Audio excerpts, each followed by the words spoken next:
My name is Olivia Reed. I'm 35 years old, and I never imagined I would be sitting here telling the world what happened to me. This isn't just a story about betrayal.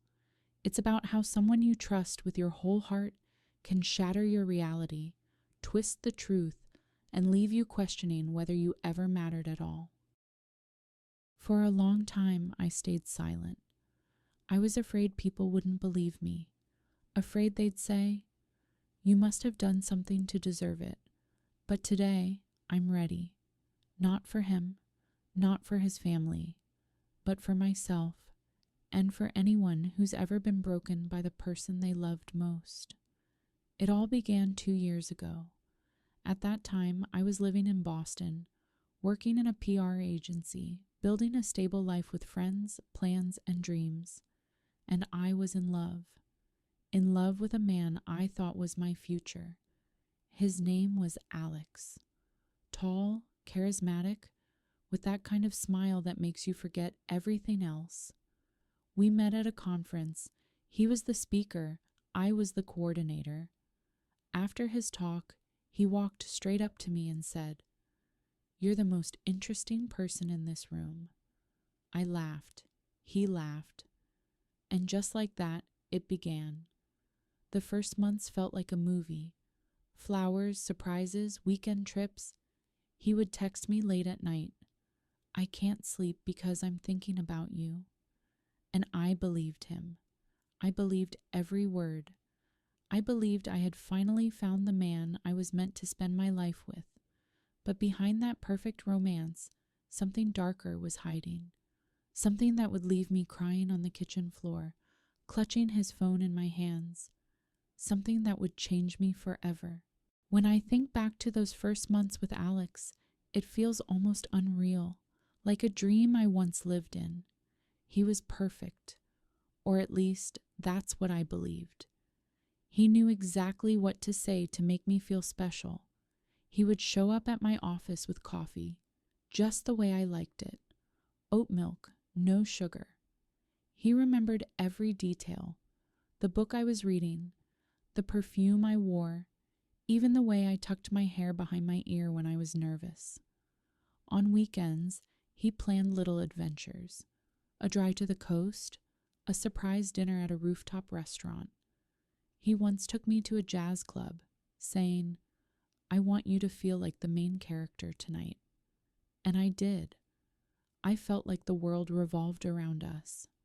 My friends adored him.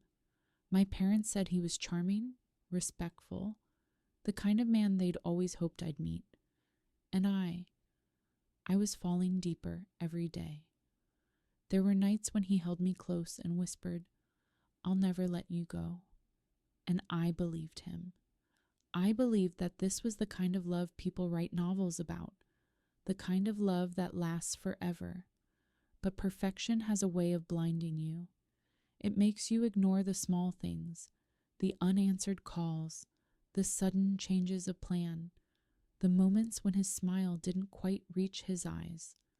At the time, I brushed it all aside, because when someone feels like your whole world, you don't want to see the cracks forming. At first, everything felt flawless, but slowly, almost invisibly, things began to shift. It wasn't dramatic, no big fights, no sudden breakups, just little things. Alex started disappearing on weekends. He'd say he had work meetings or family obligations. Sometimes he wouldn't answer my calls for hours, and when he finally did, his voice sounded distant, rehearsed. He stopped surprising me. No more flowers at the office. No more late-night texts saying he missed me. Instead, there were excuses. "I'm exhausted." "I'll make it up to you." But the making up never came. I remember one night sitting across from him at dinner. He was there physically, but his eyes weren't. He stared at his phone, laughed at messages I couldn't see, and when I asked what was so funny, he just said, "Nothing important." That was the first time I felt the sting of doubt. My friends noticed too. They asked if everything was okay, if Alex was treating me right. I defended him. I told them he was just stressed, that work was overwhelming, because when you love someone, you don't want to admit that something is wrong. You want to believe the story you've built together. But deep down, I knew something had changed, and whatever it was pulling him further and further away from me. The truth didn't come to me gently, it hit me like a train. One night, Alex left his phone on the kitchen counter. I wasn't the kind of person who snooped. I trusted him. But something inside me whispered, "Look." And I did. What I found, I can still see it in my mind. Messages, photos, plans. Not with one woman, not with two, but with three. 3 different women. Each of them thought they were special. Each of them thought they were the only one. And all the while, he was coming home to me, kissing me goodnight, telling me he loved me. I remember my hands shaking so badly I almost dropped the phone. My chest tightened. I couldn't breathe. I sat down on the floor, staring at the screen, scrolling through proof after proof. It felt like the walls were closing in. When he walked back into the room, I confronted him. At first, he laughed, like it was nothing. Then he denied it. Then finally, he admitted it. But the way he said it, it was cold, almost proud, like he had been living a double life and didn't care if I knew anymore. I asked him, "Why? Why would you do this to me?" And his answer was a dagger. "Because you're too much. Because your family is toxic. Because I needed an escape." That night, I realized I hadn't just lost a boyfriend. I had lost the person I thought was my future. And worse, he was about to make me the villain in his story. The night I discovered the truth, I thought the hardest part would be walking away. I packed my things in silence, clothes, books, the little gifts he had given me. Every item felt heavier than it should, as if it carried the weight of every lie he had told. I wanted to disappear. I wanted to erase him from my life. But Alex wasn't finished with me. Instead of admitting what he had done, he rewrote the story. He told his family that I was the problem, that I was controlling, that my family was toxic, that I had pushed him away, and he had no choice but to find comfort elsewhere. And they believed him. His mother called me, her voice dripping with anger. "What did you do to my son? He's broken because of you." His sister sent me messages, accusing me of ruining their family. I was stunned. I had been betrayed once by Alex, and now I was being betrayed again by the people who should have held him accountable. It wasn't just about losing him anymore. It was about losing my reputation, my dignity, my truth. He had stolen that too. I remember sitting alone in my apartment, staring at the walls, wondering how one man could destroy so much in such a short time. And the worst part? He didn't even care. He was out there, living his double life, while I was left to pick up the pieces of mine. When Alex betrayed me, I thought the worst pain would be losing him. But I was wrong.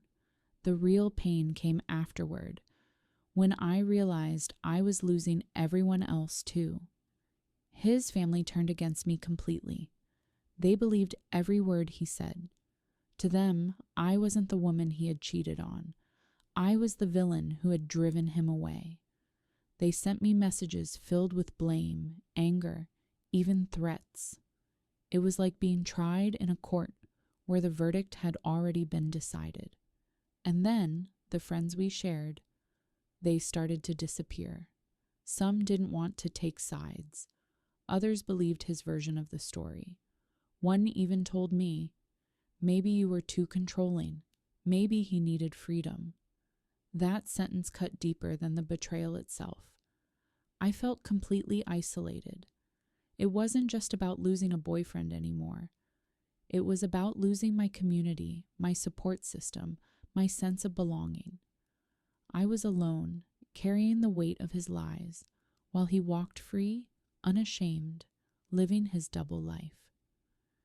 There were nights when I sat in my apartment, staring at my phone, wondering if anyone would ever believe me, wondering if I would ever feel safe again. And the silence was deafening, but in that silence, something began to change. I realized that if I was going to survive this, I couldn't wait for his family or our friends to defend me. I had to defend myself. I had to rebuild my life from the ground up. For weeks, I felt like my life had been stolen from me. I cried until my body ached. I replayed every moment, every kiss, every promise, wondering how much of it had been real. But then, something inside me shifted. I realized that Alex had already taken too much. He had taken my trust, my dignity, my peace. I wasn't going to let him take my future too. So I started small. I went to therapy. I told my story to people who listened without judgment. I moved to a new city, started a new job, and built a life that wasn't defined by him or his lies. And slowly, I began to heal. I learned that survival isn't about pretending you're fine. It's about facing the pain, owning it, and refusing to let it define you. Today, I'm not the same woman I was before. I'm stronger, I'm wiser, and I know now that betrayal doesn't make you weak. It reveals the strength you didn't know you had. So if you're listening to this and you've been hurt, lied to, or blamed for something that wasn't your fault, please hear me. You are not the problem. You are not a victim. You are a survivor. And like me, you will rise again.